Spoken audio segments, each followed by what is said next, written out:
Hello दोस्तों, एक बार फिर से स्वागत है आपका इस ऑनलाइन लर्निंग प्लेटफॉर्म पे। लास्ट क्लास में हमने टीडीएस के बहुत सारे सेक्शंस देखे थे। इस क्लास में अब हम रिमेनिंग जो भी सेक्शंस बचे हैं टीडीएस के वो कर लेते हैं। तो आइए शुरू करते हैं हम आज का पहला सेक्शन, जो कि है सेक्शन 194 जे।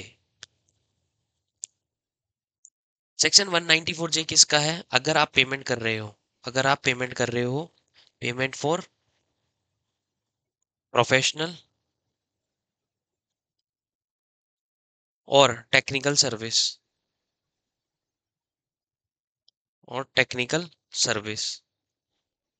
एटसेट्रा, इनका अगर आप पेमेंट कर रहे हो तो उस केस में टीडीएस की एप्लीकेबिलिटी को हम समझेंगे इस सेक्शन में। कल भी जब मैंने बताया था आपको तो हमें डिस्कस किया था कि हमें सबसे पहले पता होना चाहिए कि सर इस सेक्शन में डिडक्टर कौन होगा, यानी टीडीएस कौन काटेगा। इस सेक्शन में डिडक्टर कौन होगा? तो इस सेक्शन में भी डिडक्टर क्या होंगे? बड़े लोग होंगे। बड़े लोग कौन से? बड़े लोग वही any person other than individual and HUF. Any person other than individual and HUF. और जब भी ये पॉइंट पढ़ते हैं तो individual HUF also if their turnover exceed the prescribed limit in preceding financial year. तो specified individual and HUF, specified individual HUF space. और जो टर्नओवर की लिमिट है वो क्या है? वो है 1 करोड़ फॉर बिजनेस और 50 लाख फॉर प्रोफेशन। ठीक है, तो अगर ऐसे इंडिविजुअल एचयूएफ है जिनका प्रीवियस फाइनेंशियल ईयर में जो टर्नओवर था वो बिजनेस के केस में 1 करोड़ को एक्सीड कर रहा है और प्रोफेशन के केस में 50 लाख को एक्सीड कर रहा है, तो उनके ऊपर भी ये सेक्शन एप्लीकेबल हो जाएगा। तो जब भी ऐसे लोग अपने बिजनेस के लिए कोई भी प्रोफेशनल सर्विस या कोई भी टेक्निकल सर्विस लेंगे, तो उस केस में जब वो उनका पेमेंट करेंगे तो उस टाइम उनके ऊपर टीडीएस की एप्लीकेबिलिटी आएगी कि पेमेंट करते टाइम वो क्या करेंगे? टीडीएस को डिडक्ट करेंगे। ठीक है, अब इस सेक्शन में कौन कौन सी सर्विस या कौन कौन से पेमेंट कवर्ड है वो देखते हैं। तो इसमें एक तो कवर्ड है आपका payment for professional service. Payment for professional service, professional service कैसे? जैसे आप किसी अकाउंटेंसी की सर्विस ले रहे हैं, ऑडिट की सर्विस ले रहे हैं, तो वो प्रोफेशनल सर्विस के केस में आ जाती है। कोई टेक्निकल सर्विस का पेमेंट कर रहे हैं वो कवर्ड है इस सेक्शन में। इसके अलावा अगर आप रॉयल्टी का पेमेंट कर रहे हैं तो वो भी इस सेक्शन में कवर्ड है। इसके अलावा आप डायरेक्टर को पेमेंट कर रहे हैं तो वो डायरेक्टर का पेमेंट भी इस सेक्शन में कवर्ड है सर। और डायरेक्टर ऐसा जो कि सेक्शन 192 में कवर्ड नहीं है। अब आपको पता होगा कंपनी में दो टाइप के डायरेक्टर होते हैं। एक वो डायरेक्टर जो कंपनी के होल टाइम डायरेक्टर होते हैं, जो कि कंपनी के एम्प्लॉई होते हैं। तो जो कंपनी के एम्प्लॉई हैं उनका टीडीएस तो सेक्शन 192 में एम्प्लॉयर ने डिडक्ट कर लिया। लेकिन कुछ कंपनी के नॉन एग्जीक्यूटिव डायरेक्टर्स भी होते हैं जो कि एम्प्लॉय की कैटेगरी में नहीं आते, तो उनका जो पेमेंट करते हैं वो इस सेक्शन में कवर्ड आपके होता है। ठीक है, तो यहाँ पे कौन कौन सी सर्विस कवर्ड है? Professional service, technical service, payment of royalty, director, और साथ ही नॉन कॉम्पिटेंस फीस।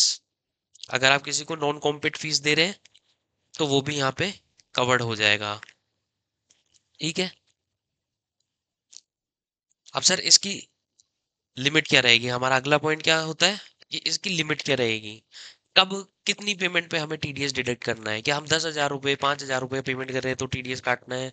कितने पेमेंट पे हमको टीडीएस डिडक्ट करना है? तो यहाँ पे जो लिमिट है वो है,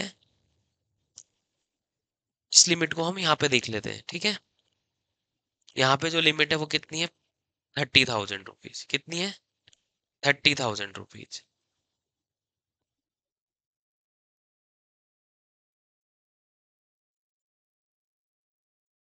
और डायरेक्टर के केस में जो लिमिट है वो है जीरो, निल, कोई लिमिट नहीं है। मतलब क्या हुआ?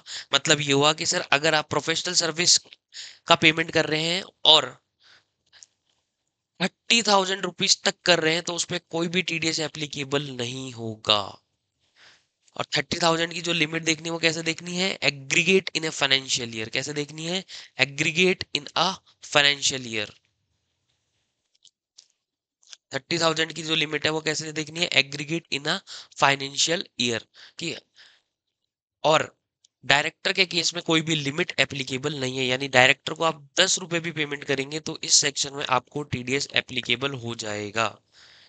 साथ ही साथ अगर आप ये जो हमें लिमिट देखनी है वो इंडिविजुअल लिमिट देखनी है। इंडिविजुअल लिमिट कैसे, जैसे प्रोफेशनल सर्विस का मैंने 20,000 पेमेंट किया और टेक्निकल सर्विस का भी मैंने 20,000 पेमेंट किया, उन दोनों को एग्रीगेट नहीं करना है। उन दोनों को एग्रीगेट करके हमको ये नहीं बोलना है कि 40,000 का पेमेंट हो गया जो कि 30,000 से ज्यादा है तो हमें टीडीएस डिडक्ट करना है। नहीं, आपको इंडिविजुअल देखना है, प्रोफेशनल सर्विस का ही देखना है। लेट्स सपोज अगर आप प्रोफेशनल सर्विस ले रहे हो और आपने क्वार्टर वाइज पेमेंट करते हो 10,000 रुपीज ईच क्वार्टर, तो हमारे 4 क्वार्टर होते हैं एक फाइनेंशियल ईयर में। एक ईयर में 4 क्वार्टर होते हैं, तो आपने टोटल पेमेंट कितनी कर दी, 40,000 रुपीज की टोटल पेमेंट कर दी एक फाइनेंशियल ईयर में। तो उस केस में टीडीएस एप्लीकेबल हो जाएगा, क्योंकि आपने प्रोफेशनल सर्विस में 30,000 रुपीज को क्रॉस कर दिया है। वहीं अगर आपने पूरे साल में 20,000 रुपए की ही प्रोफेशनल सर्विस ली है और 20,000 रुपए की टेक्निकल सर्विस ली है, तो टीडीएस एप्लीकेबल नहीं होगा, क्योंकि हमें इंडिविजुअल को देखना है, इंडिविजुअल को चेक करना है यहाँ पे कि प्रोफेशनल सर्विस में कितना पेमेंट किया, टेक्निकल सर्विस में कितना पेमेंट किया है, रॉयल्टी में कितना पेमेंट किया है, नॉन कॉम्पेट फीस का कितना पेमेंट किया है। तो इन सब की लिमिट क्या है, 30,000 है। लिमिट किसकी नहीं है, बहुत इंपॉर्टेंट है, लिमिट किसकी नहीं है, डायरेक्टर के पेमेंट की कोई भी लिमिट नहीं है। अगर आप डायरेक्टर को पेमेंट कर रहे हो तो उस केस में कोई भी लिमिट नहीं है, आप सिंगल रुपीज के पेमेंट में भी टीडीएस एप्लीकेबल आपके ऊपर हो जाएगा।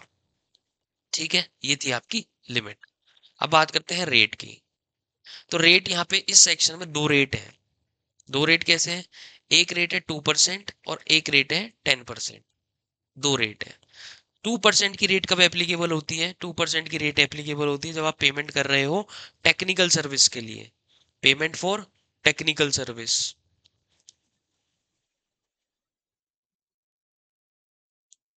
ठीक है, या फिर आप पेमेंट कर रहे हो, या फिर आप पेमेंट कर रहे हो कॉल सेंटर को, पेमेंट टू कॉल सेंटर। अगर आप कॉल सेंटर को पेमेंट कर रहे हो तो उस केस में भी 2% टीडीएस एप्लीकेबल होगा। उसके अलावा अगर आप रॉयल्टी का पेमेंट कर रहे हो, और वो रॉयल्टी कैसी, रॉयल्टी फॉर सिनेमोग्रेटिक फिल्म्स। अगर आपने सिनेमोग्रेटिक फिल्म्स के राइट्स लिए हैं, सिनेमोग्रेटिक फिल्म को बेचने के राइट्स लिए हैं और उस राइट के लिए आप रॉयल्टी पे कर रहे हो, तो उस केस में आपको 2% ही टीडीएस काटना है। तो रॉयल्टी फॉर सिनेमोग्रेटिक फिल्म, तो उस केस में भी आपको 2% टीडीएस काटना है। इसके अलावा 10% टीडीएस कब काटना है, जब आप प्रोफेशनल फीस का पेमेंट करोगे, डायरेक्टर को पेमेंट करोगे, अदर रॉयल्टी जो है सिनेमोग्रेटिक के अलावा उसका पेमेंट करोगे, या नॉन कॉम्पिट फीस का पेमेंट करोगे, तो उस केस में आपके ऊपर 10% टीडीएस एप्लीकेबल होगा। ठीक है, तो ये है आपके सेक्शन 194 जे, जो कि बात किसकी करता है, बात करता है fees for technical service and professional service, payment of professional service and technical service की। ठीक है, डिडक्टर कौन होगा, डिडक्टर होगा बड़े लोग, बड़े लोग बोले तो any person other than individual and HUF, individual HUF also if their turnover exceed the prescribed limit. ठीक है, तो सर लिमिट क्या है, लिमिट हमको देखनी है, लिमिट है 30,000 रुपीज तक की। अगर आप 30,000 से ऊपर पेमेंट करोगे तो ही टीडीएस एप्लीकेबल होगा, लेकिन ये लिमिट नहीं देखनी है डायरेक्टर के केस में। लिमिट किस में नहीं देखनी है, डायरेक्टर के केस में कोई भी लिमिट एप्लीकेबल नहीं होगी। जो रेट होगी टीडीएस की, तो टीडीएस की रेट क्या होगी, टीडीएस की रेट होगी जनरल 10% है, लेकिन कुछ केस में 2% की रेट है। 2% की रेट किस किस के लिए है, अगर आप टेक्निकल सर्विस के लिए पेमेंट कर रहे हो, अगर आप कॉल सेंटर के को पेमेंट कर रहे हो, या फिर अगर आप रॉयल्टी का पेमेंट कर रहे हो सिनेमोग्रेटिक फिल्म्स के लिए, आपने राइट लिए सिनेमोग्रेटिक फिल्म को बेचने का, तो उस केस में 2% के टीडीएस एप्लीकेबल होगा। अदरवाइज यहाँ पे जो और सर्विस है उस केस में 10% का टीडीएस आपके ऊपर एप्लीकेबल होगा। जो लिमिट देखनी है वो एग्रीगेट देखनी है इन अ फाइनेंशियल ईयर। ठीक है, अगला सेक्शन जो अब हम करने जा रहे हैं वो है 194 एम। देखिए 194 एम, 194 एम जो है वो किसका है, तो टीडीएस ऑन पेमेंट ऑफ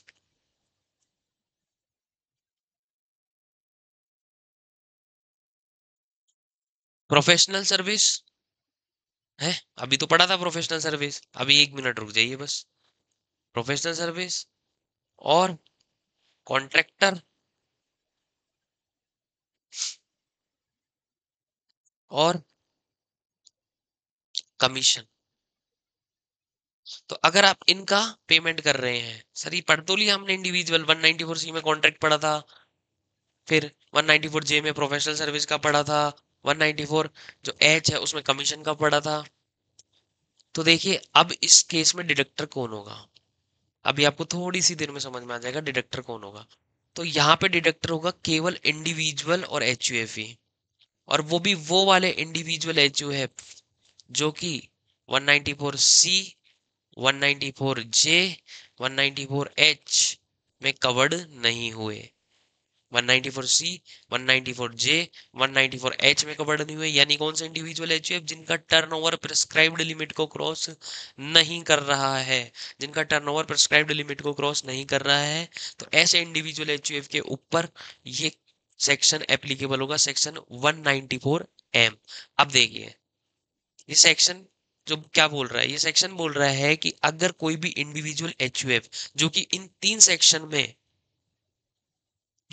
तीन सेक्शन में कवर्ड नहीं हुए, अगर वो भी कोई किसी कॉन्ट्रैक्टर को पेमेंट कर रहे हैं, किसी कॉन्ट्रैक्टर को पेमेंट कर रहे हैं, या फिर कोई कमीशन पे कर रहे हैं जनरल नेचर का। जनरल नेचर का कैसे, कि हमने देखा कमीशन के तीन सेक्शन थे, 194D जो कि इंश्योरेंस एजेंट का कमीशन की बात करता है, 194G जो कि लॉटरी टिकट बेचने वाले के कमीशन की बात करता है, और 194H जो कि अदर कमीशन की बात करता है। तो यहाँ पे जो कमीशन है वो अदर कमीशन है।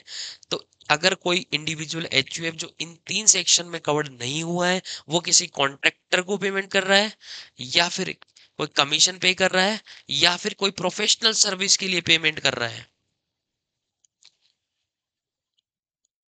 या फिर किसी प्रोफेशनल सर्विस के लिए पेमेंट कर रहा है, और वो उसने वहां पे टीडीएस उनका नहीं डिडक्ट किया क्योंकि वो कवर्ड नहीं था, तो उसको 194M में टीडीएस डिडक्ट करना पड़ेगा। 194M में टीडीएस डिडक्ट करना पड़ेगा। और इसकी लिमिट क्या रहेगी, तो लिमिट रहेगी अगर आप फाइनेंशियल ईयर में 50 लाख से ऊपर का पेमेंट कर रहे हो, फाइनेंशियल ईयर में 50 लाख से ऊपर का पेमेंट कर रहे हो, एक फाइनेंशियल ईयर में 50 लाख से ऊपर का पेमेंट कर रहे हो, तो ये सेक्शन एप्लीकेबल होगा। वहां पे लिमिट जो थी वो थी, वहां पे लिमिट कम थी, जैसे कॉन्ट्रैक्ट के केस में 30,000 थी था और 1 लाख था, प्रोफेशनल के केस में 30,000 था, तो कमीशन के केस में 15,000 था। तो वो बड़े लोगों के लिए था कि वो छोटी सी भी सर्विस लेते हैं तो उनको टीडीएस डिडक्ट करना है। लेकिन वो जो पर्सन वहां कवर्ड नहीं हुए, अगर वो इतनी पेमेंट कर रहे हैं साल में लेकिन वो कवर्ड ही नहीं हुए, वो 50-50 लाख रुपए की पेमेंट कर रहे हैं, उससे ऊपर पेमेंट कर रहे हैं, तो फिर 194M एप्लीकेबल होगा, और ऐसे लोग जो वहां कवर्ड नहीं हुए उनको भी यहाँ पे टीडीएस डिडक्ट करना पड़ेगा, अगर वो कोई सी भी ऐसी सर्विस लेते हैं किस नेचर की, जो 194C, 194J और 194H के नेचर की सर्विस है, उस टाइप की सर्विस अगर वो लेते हैं, तो इस सेक्शन में उनको टीडीएस डिडक्ट करना पड़ेगा। यहाँ पे टीडीएस की रेट क्या होगी, तो टीडीएस की रेट है 5%। टीडीएस की रेट क्या है, 5% से उनको टीडीएस डिडक्ट करना पड़ेगा। इंपॉर्टेंट बात क्या है, इंपॉर्टेंट है कि मिड ईयर से टीडीएस की रेट चेंज हुई है। 1 अक्टूबर 2024 से जो टीडीएस की रेट है वो हो गई यहाँ पे 2% की। यानी अगर इस फाइनेंशियल ईयर 24-25 की बात करें तो शुरू के जो 2 क्वार्टर थे उनके लिए रेट थी 5%, और जो लास्ट के जो 2 क्वार्टर थे उनके लिए रेट है 2% की। तो ये था आपके सेक्शन 194M, जो कि अदर सेक्शन से डिराइव हुआ है, और इसने उन लोगों को कवर किया है जो उन सेक्शन में आने से बच गए थे, और ऐसे लोग जो बहुत ज्यादा पेमेंट कर रहे हैं। ठीक है, तो ये था आपके सेक्शन 194M। अब हम बात करते हैं सेक्शन 194N की। सेक्शन 194N, सेक्शन 194N किसका है, कि अगर आप TDS on withdrawal, TDS on withdrawal from bank और कोऑपरेटिव सोसाइटी,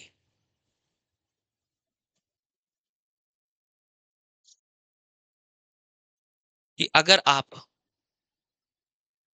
बैंक से या कोऑपरेटिव सोसाइटी से पैसा विड्रॉ करते हैं, पैसा विड्रॉ अपने अकाउंट से विड्रॉ करते हैं पैसा, तो उस केस में भी टीडीएस एप्लीकेबल हो जाएगा सेक्शन 194N में।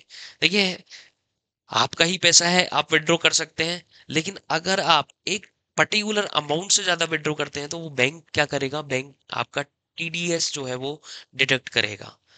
तो वो लिमिट हम देखते हैं क्या है। तो यहाँ पे डिडक्टर कौन हो गया, तो डिडक्टर हमारा ऊपर हेडिंग में आ गया कि डिडक्टर कौन होगा। अगर आप बैंक से या फिर कोऑपरेटिव सोसाइटी से विड्रॉ करेंगे तो ये सेक्शन जो है वो आपके ऊपर एप्लीकेबल हो जाएगा। तो डिडक्टर कौन होगा कि बैंक होगा, जब भी बैंक पेमेंट करेगा तो वो टीडीएस को डिडक्ट करेगा। अब लिमिट क्या है इसकी, अब लिमिट क्या है इसकी वो देखते हैं। कितने रुपए, क्या मैं 10,000 रुपए विड्रॉ करने जाता हूँ बैंक मेरा टीडीएस डिडक्ट करेगा, करता है, नहीं करता जनरली। 20,000, 1 लाख इन पे नहीं करता। तो यहाँ पे जो लिमिट है वो है 1 करोड़। अगर आप एक फाइनेंशियल ईयर में 1 करोड़ से भी ज्यादा का विड्रॉ करते हैं, 1 करोड़ से भी ज्यादा का विड्रॉ करते हैं, तो जितना आप ऊपर विड्रॉ करेंगे 1 करोड़ से, जितना भी अमाउंट आप 1 करोड़ से ऊपर विड्रॉ करेंगे तो फिर उसमें टीडीएस एप्लीकेबल हो जाएगा। जैसे जब तक मैं 1 करोड़ रुपए विड्रॉ करता हूँ अपने बैंक अकाउंट से एक फाइनेंशियल ईयर में, तो वहां पे कोई भी टीडीएस एप्लीकेबल नहीं हुआ। लेकिन जैसे ही मैं 1 करोड़ से ऊपर, लेट्स सपोज 1 करोड़ 10 लाख रुपए विड्रॉ करता हूँ, तो 10 लाख के ऊपर मेरा टीडीएस एप्लीकेबल हो जाएगा। 10 लाख पे टीडीएस डिडक्ट होगा मेरा यहाँ पे। तो लिमिट क्या है, 1 करोड़ रुपए। लेकिन इस लिमिट में एक ट्विस्ट है कि ये 1 करोड़ रुपए उनके लिए है जो अपनी रिटर्न फाइल करते हैं टाइमली, जो अपनी रिटर्न फाइल करते हैं, जो रिटर्न फाइलर्स, उनके लिए। जिसने अपनी रिटर्न फाइल नहीं करी है, जिसने अपनी रिटर्न फाइल नहीं करी है, जिनको हम बोलते हैं डिफॉल्टर्स, जिनको हम क्या बोलते हैं, डिफॉल्टर्स, जिन्होंने अपनी रिटर्न फाइल नहीं करी है, कितने टाइम की, पिछले 3 प्रीवियस ईयर की, पिछले 3 प्रीवियस ईयर की जिन्होंने रिटर्न फाइल नहीं करी है। जिस टाइम आप विड्रॉ करने जा रहे हैं उससे पहले के जो 3 प्रीवियस ईयर हैं, उनकी उसने रिटर्न फाइल नहीं करी है, तीनों की। तो उस केस में उनको क्या बोला जाएगा, डिफॉल्टर। और वो भी within due date, within due date, जो आपकी ड्यू डेट होती है रिटर्न फाइल करने की, उस केस में उस टाइम तक इन्होंने रिटर्न फाइल नहीं करी है लास्ट ईयर की, तो उस केस में इनकी जो लिमिट है वो कितनी हो जाएगी, वो 20 लाख की ही हो जाएगी।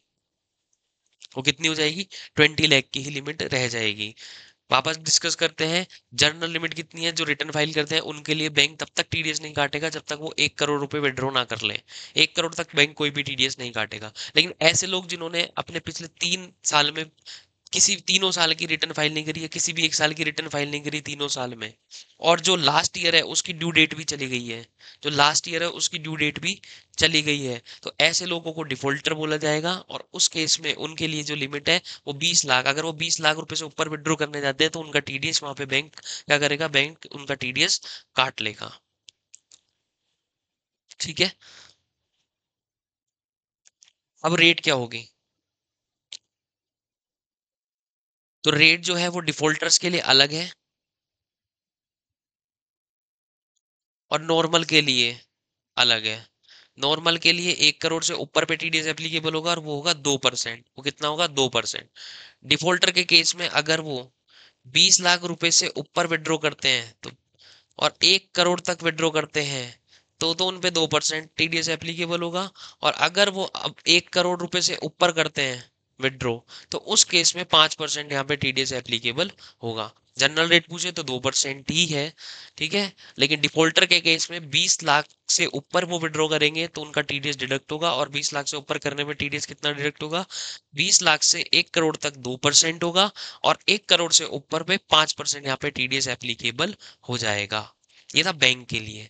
अब कोऑपरेटिव सोसाइटी के लिए जहां जहां हमने बैंक के लिए 1 करोड़ पढ़ा है ना, उसको आप 3 करोड़ कर लेंगे, उसको आप 3 करोड़ कर लेंगे।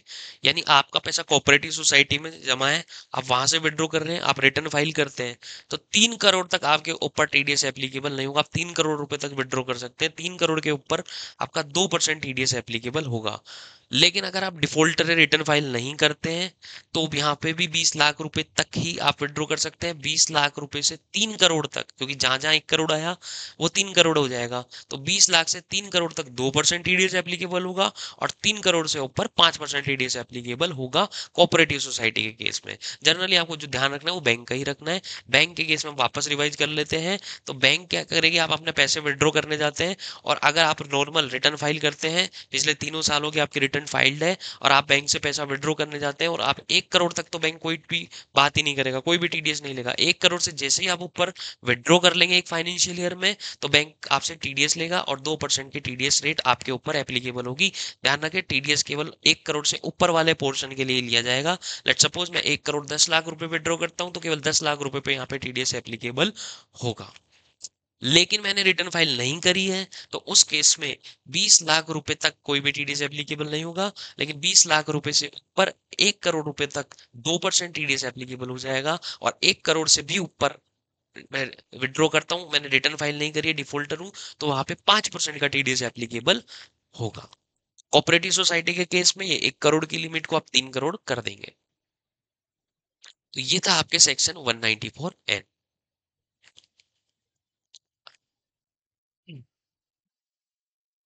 अब हम चलते हैं सेक्शन 194O में। एक मिनट।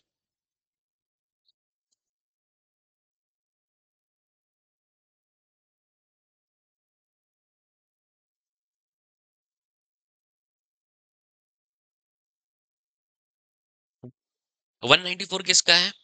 194 है TDS on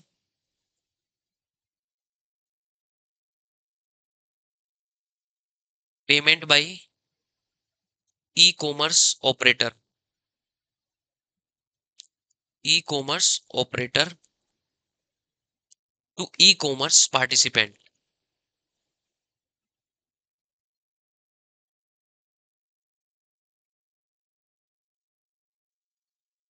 E commerce operator to e commerce participant. अब देखिए ई कॉमर्स ऑपरेटर कौन होता है? ई कॉमर्स ऑपरेटर कौन होता है? जैसे ये अमेजोन है, फ्लिपकार्ट है, मीशो है, ये है ई कॉमर्स ऑपरेटर।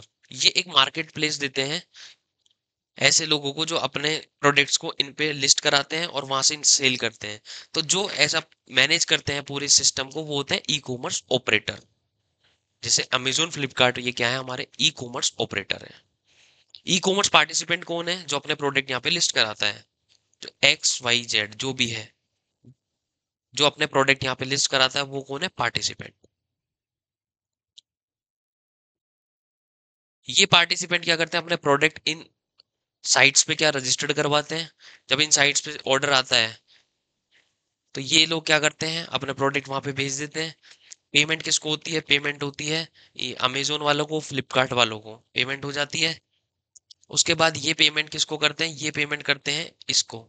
ये कौन है? ई कॉमर्स पार्टिसिपेंट। तो ई कॉमर्स ऑपरेटर जब ई कॉमर्स पार्टिसिपेंट को ये पेमेंट करता है, तो उस टाइम भी टीडीएस एप्लीकेबल होता है। उस टाइम भी क्या होगा? टीडीएस एप्लीकेबल होगा। ठीक है।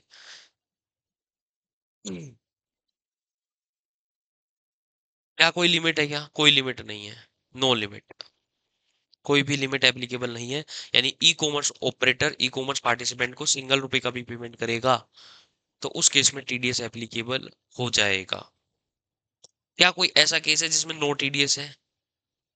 क्या कोई ऐसा केस है जिसमें नो टीडीएस है? हाँ। अगर ई कॉमर्स पार्टिसिपेंट, अगर ई कॉमर्स पार्टिसिपेंट रेजिडेंट इंडिविजुअल या एचयूएफ है, रेजिडेंट इंडिविजुअल या एचयूएफ है, और उनका प्रीवियस ईयर में जो प्रीवियस ईयर में जो उनका पेमेंट बन रहा है, प्रीवियस ईयर में जो पेमेंट बन रहा है वो 5 लाख तक ही है। वो कितना है? Up to ₹5 lakh. तो उस केस में टीडीएस एप्लीकेबल नहीं होगा। उस केस में टीडीएस एप्लीकेबल नहीं होगा। तो वापस देखते हैं TDS on payment by e commerce operator to e commerce participant. तो ई कॉमर्स ऑपरेटर जब भी ये पेमेंट करता है अपने पार्टिसिपेंट्स को, तो वो टीडीएस डिडक्ट करेगा। एक केस में टीडीएस नहीं कटेगा, अगर जो पार्टिसिपेंट है वो कौन है? इंडिविजुअल और एचयूएफ है, और उनका जो पेमेंट बन रहा है वो 5 लाख रुपए से 5 लाख रुपए तक है एक फाइनेंशियल ईयर में। तो उस केस में ये टीडीएस एप्लीकेबल नहीं होगा। रेट क्या रहेगी? तो रेट है यहाँ पे 1%। 1% की रेट से क्या करेगा, वो टीडीएस डिडक्ट करेगा। लेकिन ध्यान रखें, मिड ईयर में चेंज हुआ है, 1 अक्टूबर 2024 से इस रेट को बहुत कम कर दिया गया है, जो कि है 0.1%। 0.1% की रेट कर दी गई है, यानी 2 क्वार्टर तक रेट है 1%, और उसके बाद जो नेक्स्ट 2 क्वार्टर है उनके लिए रेट है 0.1% की। ठीक है, तो ये समझ में आया। 194 O, e commerce operator e commerce participant को पेमेंट करता है तो उस केस में 1% का टीडीएस काटेगा। लेकिन अगर पार्टिसिपेंट इंडिविजुअल है या एचयूएफ है और उनका पेमेंट 5 लाख रुपए तक ही बन रहा है, तो उस केस में टीडीएस डिडक्ट नहीं होगा। जो रेट रहेगी टीडीएस की वो 1% रहेगी, लेकिन इस 1% को मिड ईयर से चेंज करके कर दिया गया है 0.1%।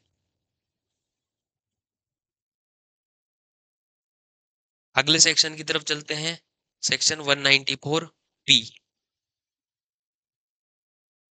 अच्छा, इसमें डायरेक्टर कौन होगा 194 ओ में? तो डायरेक्टर होगा ई कॉमर्स ऑपरेटर, ये अपना हेडिंग में ही आ गया।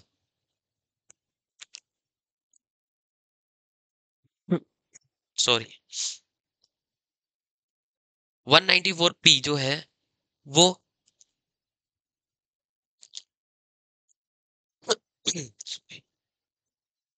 194 पी जो है वो एप्लीकेबल होगा बैंकिंग कंपनी पे। और जब वो पेमेंट करेंगे किसको? सीनियर सिटीजन को, in case of specified senior citizen.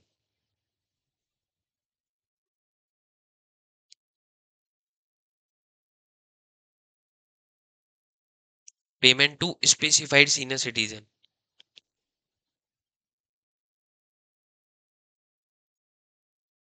देखिए आप समझना, 194 पी, सीनियर सिटीजन हमारे तीन तीन टाइप के होते हैं। एक नॉर्मल सीनियर सिटीजन, जिनकी एज 60 इयर्स क्रॉस कर जाती है प्रीवियस ईयर में, 60 इयर्स को टच कर जाती है प्रीवियस ईयर में, वो होते हैं senior citizen. Specified senior citizen क्या हो, वो एक होते हैं स्पेसिफाइड सीनियर सिटीजन जिनकी एज 75 ईयर्स को क्रॉस कर जाती है, वो होते हैं स्पेसिफाइड सीनियर सिटीजन। और एक होते हैं सुपर सीनियर सिटीजन जिनकी एज 80 ईयर्स को क्रॉस कर जाती है, वो होते हैं सुपर सीनियर सिटीजन। यहाँ पे जिसकी बात की गई है वो है स्पेसिफाइड सीनियर सिटीजन। यानी स्पेसिफाइड सीनियर सिटीजन कौन सा सिटीजन, जिनकी एज जो है वो प्रीवियस ईयर में 75 ईयर्स को क्या कर गई है, टच कर गई है। डिडक्टर कौन होगा? डिडक्टर होगा specified banking company, specified banking company.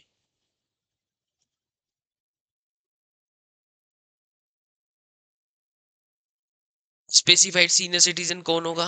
Specified senior citizen होगा जिनकी एज 75 ईयर्स को टच कर गई है प्रीवियस ईयर में, साथ ही साथ उनकी यहाँ पे केवल पेंशन इनकम है। यहाँ पे कैसी इनकम है? पेंशन इनकम है। और जो उनका अकाउंट है उसमें केवल इंटरेस्ट आता है बैंक से, और कोई भी इनकम उनकी नहीं है, और कोई भी इनकम उनकी नहीं है। मतलब ऐसे सीनियर, ऐसे स्पेसिफाइड सीनियर सिटीजन जिन्होंने, जिनके केवल पेंशन की इनकम आती है, उन्होंने किसी बैंक में अपना क्या करा रखा है, अकाउंट ओपन करा रखा है। उस अकाउंट में क्या आती है, पेंशन आती है उनकी। वही वही उनकी इनकम है एकमात्र। और उस अकाउंट में जो पैसे आते हैं, पैसे जो इकट्ठा होते हैं, उन पे बैंक की तरफ से इंटरेस्ट आता है। केवल यही इनकम है उनकी, और कोई सी भी इनकम नहीं है। तो उस केस में 194 पी ने क्या किया, उस केस में बैंकिंग, जो पर्टिकुलर बैंकिंग कंपनी है, उसको लाइबल कर दिया। उस बैंकिंग कंपनी को बोला कि आप ऐसे सीनियर जो सिटीजन है, ऐसे स्पेसिफाइड जो सीनियर सिटीजन है, उनकी आप खुद ही रिटर्न फाइल करोगे, उनकी रिटर्न फाइल आप ही करोगे। ऐसे लोगों को अपनी रिटर्न फाइल करने की जरूरत नहीं है, बैंक ही उनके बिहाफ पे क्या करेगा, रिटर्न फाइल कर देगा यहाँ पे। ठीक है, तो ये था आपके सेक्शन 194 पी, जो कि केवल किसके लिए, स्पेसिफाइड सीनियर सिटीजन के लिए है। कि ऐसे स्पेसिफाइड सीनियर सिटीजन जिनके लिए केवल क्या आती है, पेंशन की इनकम आती है और बैंक से ब्याज आता है, ऐसे लोगों को जो रिटर्न है वो बैंकिंग कंपनी ही फाइल कर देगी। तो ये था आपके सेक्शन 194 पी। अगले सेक्शन की तरफ चलते हैं, सेक्शन 194 क्यू। काफी इंपॉर्टेंट सेक्शन है 194 क्यू। और ये किस पे लगता है, TDS on purchase of goods.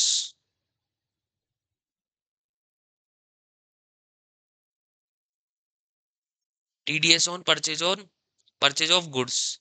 अगर आप सामान परचेज करते हो, गुड्स परचेज करते हो, तो उस केस में जब आप सेलर को पेमेंट करोगे तो उस टाइम उसका टीडीएस डिडक्ट करना है।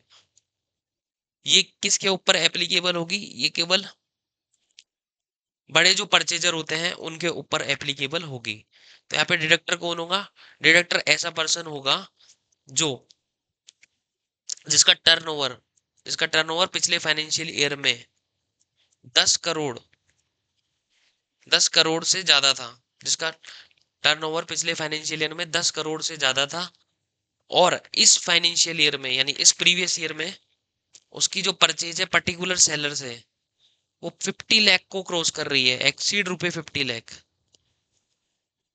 यानी मैं किसी एक सेलर से एक फाइनेंशियल ईयर में 50 लाख रुपए से ज्यादा का सामान परचेज कर रहा हूँ, और पिछले साल मेरा टर्नओवर 10 करोड़ से ज्यादा था। अगर ये दोनों कंडीशन सेटिस्फाइड हो रही है तो जब मैं 50 लाख से ऊपर सामान उससे परचेज करूंगा तो उस केस में यहाँ पे टीडीएस डिडक्ट करूंगा। तो डिडक्टर कौन होगा? डिडक्टर ऐसा परचेजर होगा जिसका टर्नओवर पिछले फाइनेंशियल ईयर में 10 करोड़ से ज्यादा था, और इस फाइनेंशियल ईयर में उसने एक सेलर से 50 लाख रुपए से ज्यादा का सामान परचेज किया है। तो जितना ऊपर 50 लाख से ऊपर गया है उस पे वो टीडीएस डिडक्ट करेगा। और यहाँ पे जो रेट होगी वो कितनी होगी? 0.1% की रेट है यहाँ पे। 0.1% की रेट है, तो 0.1% की रेट 194 ओ में भी देगी, जो कि मिड ईयर से चेंज हुआ था। 194 क्यू में शुरू से ही कितनी है? 0.1% की रेट है। ठीक है। परचेजर कौन होगा? जिसका पिछले फाइनेंशियल ईयर में टर्नओवर 10 करोड़ से ज्यादा, और इस प्रीवियस ईयर में उसने क्या किया है? एक ही सेलर से परचेज किया है 50 लाख रुपए से ज्यादा का। तो ये था आपके 194 क्यू।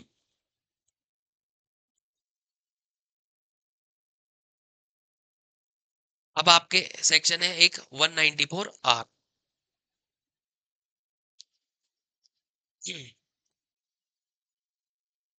देखिए 194 आर जो सेक्शन है वो एप्लीकेबल कौन सा सेक्शन है? वो है टीडीएस। TDS on perquisites. आप क्या कर रहे हैं? परक्यूजिट्स के रूप में पेमेंट कर रहे हैं किसी को, तो उस केस में आप टीडीएस की लाइबिलिटी आपके ऊपर आएगी। एक बार समझते हैं इसको। लेट सपोज ये बिजनेस है ए। ये क्या करता है? ये कोई प्रोफेशनल सर्विस लेता है एबीसी लिमिटेड से। एबीसी लिमिटेड से क्या करता है? कोई प्रोफेशनल सर्विस लेता है।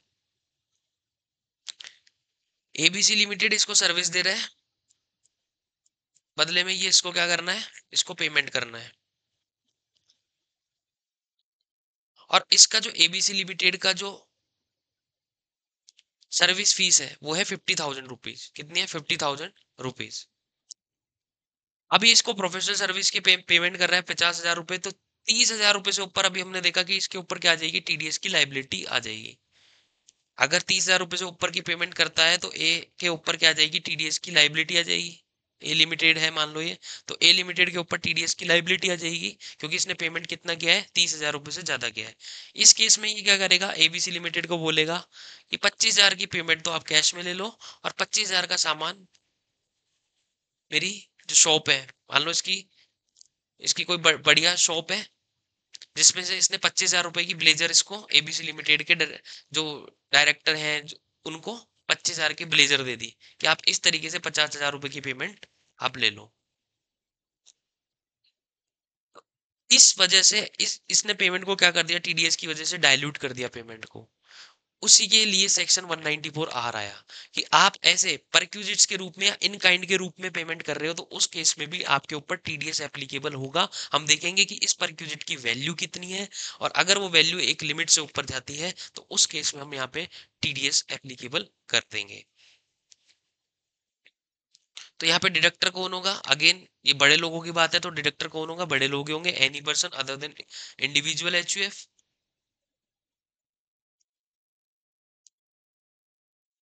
और जब भी ये पढ़ते हैं तो individual HUF also if their turnover exceed the prescribed limit, if their turnover exceed the prescribed limit। ठीक है। तो डिडक्टर कौन होंगे? बड़े लोग ही होंगे, बड़े लोगों के काम ही है ये। लिमिट क्या होगी? तो अगर एक फाइनेंशियल ईयर में 20,000 रुपए से ऊपर की पेमेंट हो रही है, एक फाइनेंशियल ईयर में 20,000 रुपए से ऊपर की पेमेंट हो रही है ऐसे परक्यूजिट्स के रूप में, ऐसे इन काइंड के रूप में, तो तब ये सेक्शन एप्लीकेबल हो जाएगा। जैसे अगर 25,000 रुपए का ऐसे आपने कुछ इन काइंड में कुछ सामान दे दिया, तो 25,000 रुपए पे ये टीडीएस एप्लीकेबल हो जाएगा। 20,000 तक चल जाएगा, 20,000 तक कोई भी टीडीएस एप्लीकेबल नहीं होगा। टीडीएस की जो रेट है वो है 10%। टीडीएस की रेट क्या रहेगी? 10% की रेट रहेगी। ठीक है, तो 194 आर ये किस पे लगता है? जब आप पेमेंट करते हो इन काइंड में टीडीएस से बचने के लिए, तो आप ऐसा पेमेंट करते हो तो उस केस में, और आप कौन, आप वो बड़े लोग और ऐसा पेमेंट कर रहे हो, तो उस केस में अगर आप ऐसा 20,000 रुपए से ज्यादा एक फाइनेंशियल ईयर में पेमेंट करते हो, तो आपके ऊपर टीडीएस की लाइबिलिटी आ जाएगी, और टीडीएस की रेट होगी 10%। तो ये था हमारा सेक्शन 194 आर।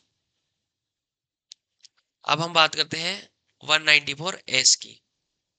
194 एस कब लगता है? तो 194 एस लगता है जब आप ट्रांसफर करते हो वर्चुअल डिजिटल एसेट। तो TDS on transfer of virtual digital asset. Virtual digital asset क्या होती है? वर्चुअल डिजिटल एसेट होती है जैसे आपकी क्रिप्टो करेंसी। ठीक है, जब आप उसको ट्रांसफर कर रहे हो तो उस केस में टीडीएस एप्लीकेबल होता है। यहाँ पे डिडक्टर कौन होगा? तो डिडक्टर कोई भी पर्सन हो सकता है जो ये परचेज कर रहा है, जो ये करे, जो वर्चुअल डिजिटल एसेट है जो परचेज कर रहा है। तो any person purchasing such virtual digital asset, any person purchasing such virtual digital asset and making payment to resident, और किसी रेजिडेंट को क्या कर रहा है? पेमेंट कर रहा है।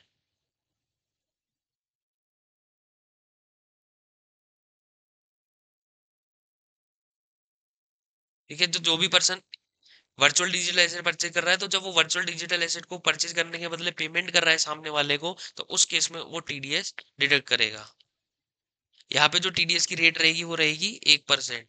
1% की रेट से क्या करेगा? वो टीडीएस डिडक्ट कर लेगा।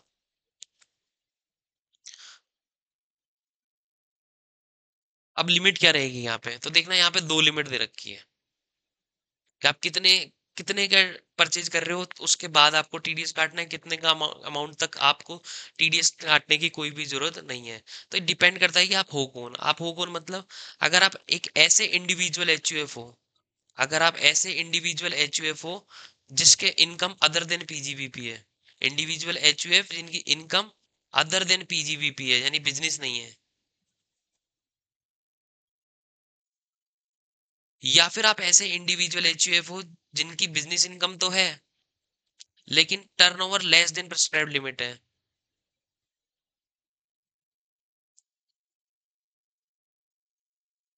यानी आप छोटे बिजनेसमैन हो।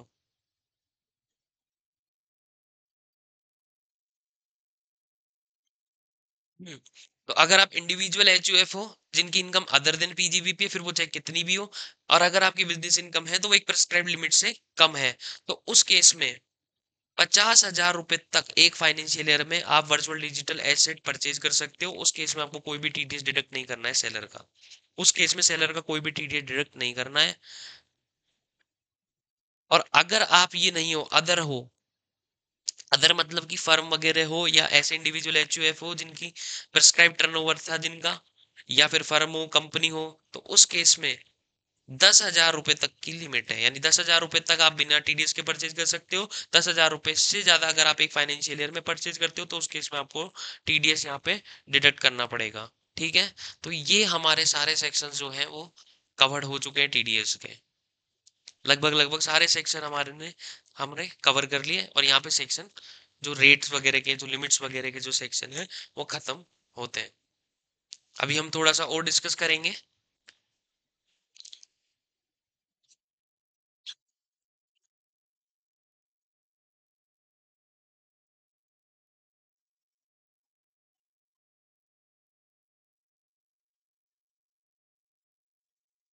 देखिए, टीडीएस के सेक्शन रेट वगैरह से यहाँ पे खत्म होते हैं। जनरल अब जो बातें हैं वो देख लेते हैं एक बार, थोड़ी छोटी छोटी बातें। सेक्शन 206 AA है एक आपका, जो बोलता है कि जिसका भी टीडीएस कटेगा, जिसका भी टीडीएस अगर कटेगा, यानी होगा जो भी डिडक्टी होगा वो अपना क्या करेगा? पैन सबमिट करेगा। पैन सबमिट करेगा डिडक्टर को। ठीक है, अगर वो पैन सबमिट नहीं करता है तो उस केस में उसके ऊपर क्या लगेगी, हायर टीडीएस की रेट लगेगी। अगर वो पैन सबमिट नहीं करता है तो हायर टीडीएस की रेट लगेगी। अब ये हायर रेट क्या होगी, तो हायर रेट होगी या तो जो लिमिट, जो रेट हमने पर्टिकुलर सेक्शन में दे रखी है, रेट हमने पर्टिकुलर सेक्शन में जो दे रखी है, जैसे कि 194 जे में 10% है, 194 बी में 30% है, उस टाइप की अगर रेट पर्टिकुलर सेक्शन में दे रखी है, या फिर 20%, या फिर 20%, whichever is higher, whichever is higher, इतनी रेट से आपका टीडीएस कटेगा। लेट सपोज 194 जे में आपका टीडीएस कटना है, जहां पे रेट है 10% की। आपने, आपका टीडीएस कटना है, आपने पैन सबमिट नहीं किया, अपना पैन नंबर नहीं दिया डिडक्टर को, तो उस केस में जो टीडीएस की रेट एप्लीकेबल होगी वो 20% एप्लीकेबल होगी। सेम केस आपने 194 बी में किया, आपने, आपका टीडीएस कटना था 30% से, आपने पैन अपना नहीं दिया, तो अगर आपने पेन नहीं दिया तो 30% प्रिस्क्राइब है उस सेक्शन में, और 20% whichever is higher, 30% is higher, तो 30% यहाँ पे एप्लीकेबल हो जाएगा। ठीक है, तो अगर आपकी 20% से ज्यादा है पर्टिकुलर सेक्शन में ही, तो उस सेक्शन वो ही रेट एप्लीकेबल होगी अगर आपने पेन सबमिट नहीं किया तो, और अगर कम है तो फिर 20% के रेट से आपका टीडीएस डिडक्ट होगा। लेकिन दो सेक्शन ऐसे हैं, 194 क्यू और 194 ओ, ये वो सेक्शन है जिनमें टीडीएस की जो रेट है वो 0.1% है एट प्रेजेंट, 0.1% है। तो इस केस में अगर पेन सबमिट नहीं होता है तो वहां पे जो रेट लगेगी वो लगेगी 5% की, ना कि 20% की।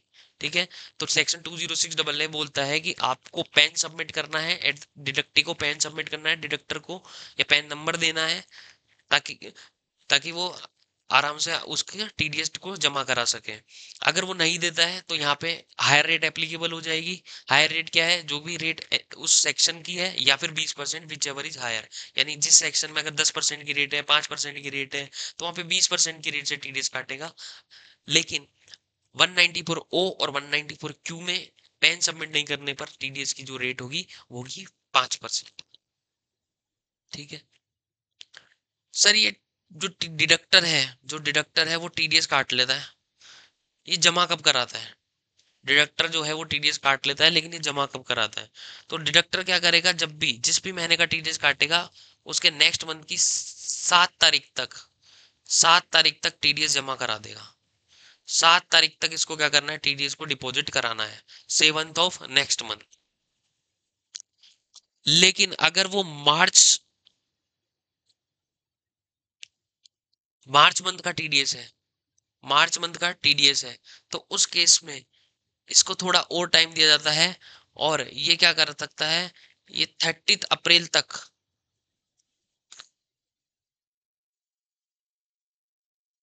30 अप्रैल तक यहाँ पे इसका टीडीएस जमा करा सकता है।